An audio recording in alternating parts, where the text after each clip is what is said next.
Quarta corsa, un confronto per ottimi soggetti di 4 anni. Sono in 7 al via, l'1 Drake Roberto Vecchione, 2 Donne Moi Glory Natale Cintura, 3 Don Perignon Lorenzo Baldi, 4 Darwi Wise L Carmine Piscuoglio, 5 Demon dell'Est Antonio Di Nardo, 6 Duck Jet Enrico Bellei, 7 Dylan Chris Roberto Faticoni. Si ritrae Duck Jet e si parte con Don Perignon attaccato al largo da Demon dell'Est, quale insiste e passa a condurre. Demon dell'Est in vantaggio nei confronti di Don Perignon. Al largo c'è Darwi Wise L che cerca posto secondo e lo nega però Don Perignon. Rimane in quarta posizione Donne Moi Glory che precede Drake, quindi Dylan Chris e Duck Jet.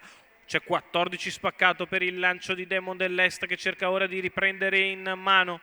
Alle sue spalle Don Perignon, viene via Drake che si toglie dalla scomoda scia di Darwi Wise che non vuole rimanere allo scoperto e punta in avanti. 28,9 per i primi 400 metri di corsa per l'allievo di Gennaro Casillo che guida. Ora a ritmo più blando lungo la curva di sinistra che se ne va con un paletto in 15. Davanti alle tribune è in vantaggio Demon dell'Est su Don Perignon, al suo esterno c'è Drake, poi Donne Moi Glory con accanto Darwi Wise L, alla retroguardia sono Dylan Chris e Duck Jet. 29,8 il secondo parziale, c'è 58,7 per la metà gara di Demon dell'Est, il favorito della corsa che ha preso il comando con grande scatto iniziale e ora guida quando siamo al completamento del primo chilometro.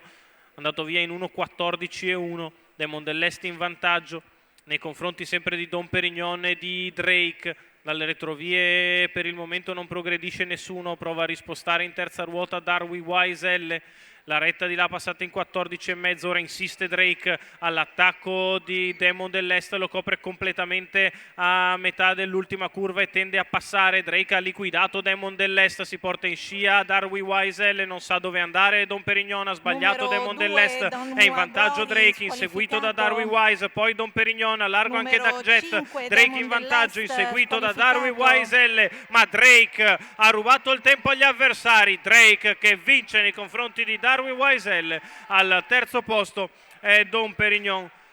29,6 a chiudere, 1,13,8 ragguaglio cronometrico. Drake, Roberto Vecchione e il team Elert che mettono in campo un raddoppio veloce dopo il successo con Embayador, questa volta per conto del signor Paolo Galassini, che è proprietario del 4 anni da Raya Mirchi, che si impone in percorso esterno demolendo Demon dell'Est. Secondo stracorre Darwi Wise L, al terzo posto finisce Demon dell'Est, finisce Don Perignon.